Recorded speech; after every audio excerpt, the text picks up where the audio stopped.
আবার প্রমাণ হলো ফেসবুকের ভার্চুয়াল জগতের সাথে বাস্তব জগতের মিল খুব সামান্যই।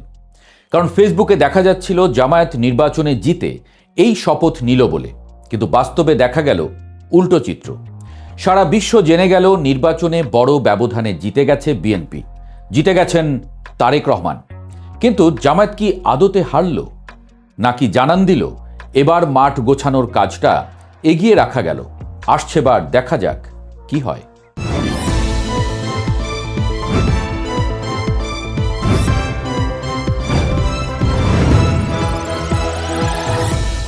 মুক্তিযুদ্ধ জিতে গেল আসলে। আহমদ ছফা বলেছিলেন, মুক্তিযুদ্ধকে বাদ দিয়ে এদেশে কিছু করা সম্ভব না। সেটাই প্রমাণ হলো। বীর মুক্তিযোদ্ধা ফজলুর রহমান সেটা প্রমাণ করে দিলেন। এই জনপদে ধর্ম কোনোদিনই এত সহিংস ছিল না যতটা সহিংসতা দেখিয়েছে গেল ১.৫ বছর। ভোট প্রমাণ করল মানুষ বুঝতে পেরেছে শান্তি আগে, ঠিক শান্তি না থাকলে উল্টো ধর্মের বদনাম। ২০০৮ সালে আওয়ামী লীগ যে বিরাট জয়টা পেয়েছিল, টেলিভিশনের স্কোরবোর্ড দেখে অনেকে ভাবতে শুরু করেছিল বিএনপি সেই ফলাফলকেও ছাড়িয়ে যাচ্ছে বোধহয়। কিন্তু তা হয়নি, কমও হয়নি তেমন। সেবার আওয়ামী লীগ পেয়েছিল ২৩০টা, এবার বিএনপি জোট ২১২টা, জামায়াত জোট পেয়েছে ৭৭টা। অর্থাৎ ২০০৮ সালে বিএনপির পাওয়া ৩০ আসনের দ্বিগুণেরও বেশি আসন পেয়েছে জামায়াত। ইতিহাসের সবচেয়ে ভালো ফল ঘরে তুলেছে জামায়াত। নির্বাচনের আগে জামায়াতের পক্ষে যে জনমত দেখা যাচ্ছিল, তাতে দলটির আরও ভালো করার কথা। অনেকে ক্ষমতায়ও দেখে ফেলেছিলেন জামায়াতকে, কিন্তু তুলনামূলক কম আসন পাওয়ায় অনেকে প্রশ্ন তুলেছেন, ঘটনাটা কি হলো আসলে? ফেসবুকের আলাপ আর বাস্তবের দুনিয়া তাই বলে এতটা অমিল? সব দলই স্বীকার করেছে নির্বাচন গ্রহণযোগ্য হয়েছে। মাঝখানে যেসব ঘটনা ঘটেছে, বাংলাদেশের মতো দেশগুলোতে এসব কিছু ঘটেই, এমনটা বলে তারা মেনেও নিয়েছেন। আমরা কিছুটা আলোচনা করতে পারি বরং, সম্ভাবনা জাগিয়েও কেন জামায়াত আসন কম পেল, কিংবা জামায়াতের আসলে কিছু হারানোর ছিল কি? সবচেয়ে বড় যে আলোচনাটা সামনে আসছে তা হলো তরুণ প্রজন্মের রায়। হাসনাত আবদুল্লাহ, নাহিদ ইসলাম কিংবা আক্তার হোসেনরা যেভাবে বিজয়ের হাসি হেসেছেন, ঠিক তার উল্টো চিত্র আমরা দেখেছি সার্জিস আলম, নাসির উদ্দিন পাটোয়ারি কিংবা তাসনিম জারা ফুয়াদদের ক্ষেত্রে। জনগণ আসলে কি বার্তা দিল?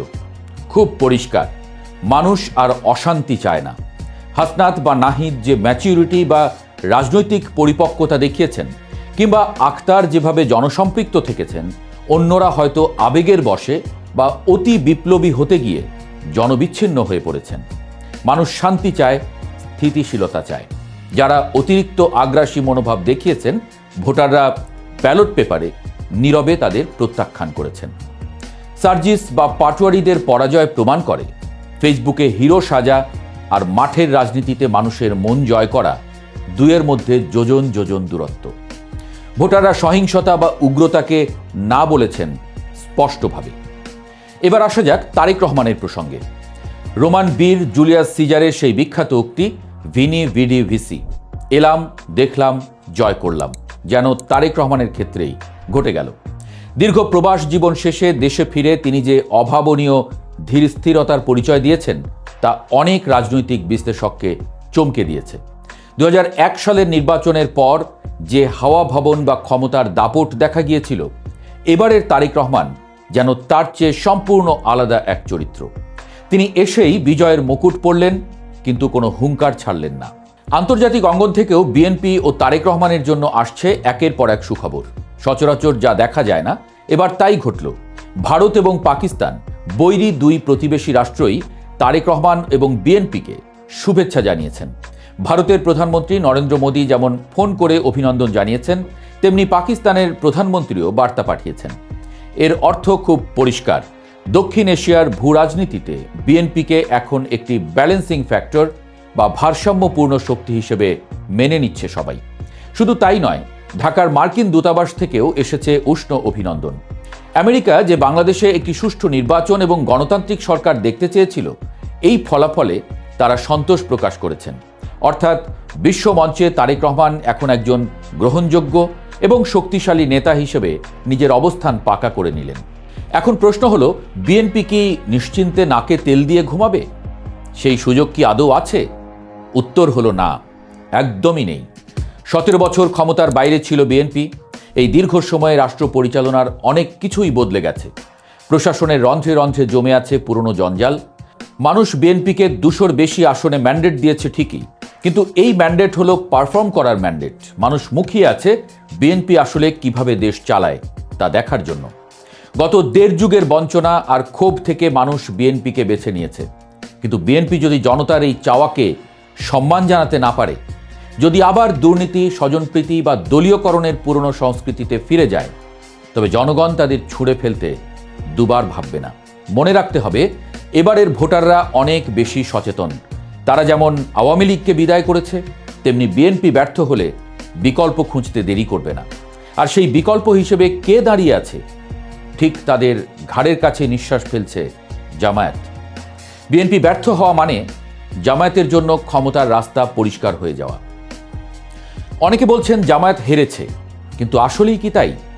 রাজনীতির দাবা খেলায় সবসময় কিস্তিমাত করাটাই সব নয়।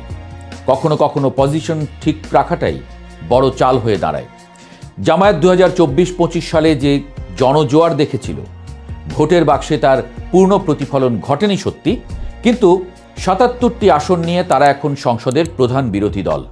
বাংলাদেশের ইতিহাসে জামায়াত কখনোই এককভাবে এতগুলো আসন পায়নি। রাজনৈতিক বিশ্লেষকরা মনে করছেন জামায়াত আসলে 2026 সালের এই নির্বাচনকে তাদের ফাইনাল গেম হিসেবে দেখেনি। তারা এটাকে দেখছে 2031 সালের নির্বাচনের প্রস্তুতি পর্ব বা সেমিফাইনাল হিসেবে। সংসদের বিরোধী দল হিসেবে আগামী 5 বছর জামায়াত যে সুযোগ পাবে তা তাদের জন্য এক বিশাল রাজনৈতিক ট্রেনিং গ্রাউন্ড। তারা সংসদে কথা বলবে, সরকারের ভুল ধরবে, রাজপথে ইস্যুভিত্তিক আন্দোলন করবে এবং এর মাধ্যমে নিজেদেরকে একটি পূর্ণাঙ্গ ও দায়িত্বশীল রাজনৈতিক দল হিসেবে জনগণের সামনে তুলে ধরবে। সংসদে বিরোধী দল হিসেবে জামায়াত যে এবার কাঁপাবে তা এখনই আঁচ করা যাচ্ছে। তাদের নির্বাচিত এমপিদের অধিকাংশই উচ্চশিক্ষিত এবং ভালো বক্তা। সরকারি দলকে চাপে রাখার মতো যথেষ্ট রসদ তাদের হাতে আছে। এই 5 বছর হবে জামায়াতের জন্য নিজেকে ঘষে মেজে তৈরি করার সময়। তারা দেখাবে তারা শুধু ধর্মীয় দল নয়, তারা রাষ্ট্র পরিচালনাতেও দক্ষ হতে পারে। জামায়াতের নীতি নির্ধারকরা খুব ভালো করেই জানেন বিএনপি দীর্ঘদিন ক্ষমতার বাইরে থাকায় তাদের ভুল করার সম্ভাবনা প্রবল। আর বিএনপি ভুল করলেই সেই স্পেসটা দখল করবে জামায়াত। মানুষ যখন দেখবে বিএনপিও পারছে না, তখন তাদের সামনে পরীক্ষিত বিকল্প থাকবে একটাই, জামায়াত ইসলামী। তাই 77 আসনকে জামায়াত পরাজয় হিসেবে দেখছে না, বরং 2031 সালে একক সংখ্যাগরিষ্ঠতা নিয়ে ক্ষমতায় আসার সিঁড়ি হিসেবে দেখতে পারে। তারা মাঠ গোছানোর কাজটা এই নির্বাচনের মাধ্যমে অনেকটা এগিয়ে রাখল। এখন শুধু সময়ের অপেক্ষা আর বিএনপির ভুল চালের দিকে তাকিয়ে থাকা। পরিশেষে আবারও সেই শুরুর কথাই বলতে হয়। ফেসবুকের ভার্চুয়াল জগতের সাথে বাস্তব জগতের মিল খুব সামান্যই। ফেসবুকে মনে হয়েছিল জামায়াত সুইপ করবে, কিন্তু বাস্তবে বিএনপি ল্যান্ডস্লাইড ভিক্টরি পেল। আবার ফেসবুকে মনে হয়েছিল ছাত্রনেতারা সবাই জিতে যাবে, কিন্তু বাস্তবে দেখা গেল মানুষ বেছে বেছে ভোট দিয়েছে। শান্তি, স্থিতি আর অভিজ্ঞতার উপরই ভরসা রেখেছে জনগণ। আগামী দিনগুলো বাংলাদেশের রাজনীতির জন্য তাই খুবই গুরুত্বপূর্ণ। একদিকে তারেক রহমানের নেতৃত্বে বিএনপির গভর্নেন্সের পরীক্ষা, অন্যদিকে প্রধান বিরোধী দল হিসেবে জামায়াতের শক্তিশালী হয়ে ওঠার চেষ্টা। আর এই দুইয়ের মাঝখানে দাঁড়িয়ে সাধারণ মানুষ, যারা আর কোনো সংঘাত চায় না, শুধু একটু শান্তিতে বাঁচতে চায়। এখন দেখার বিষয় 2031 সালের আগে রাজনীতির জল কোন দিকে গড়ায়। তারেক রহমানকে দ্য প্রেসের পক্ষ থেকে অভিনন্দন।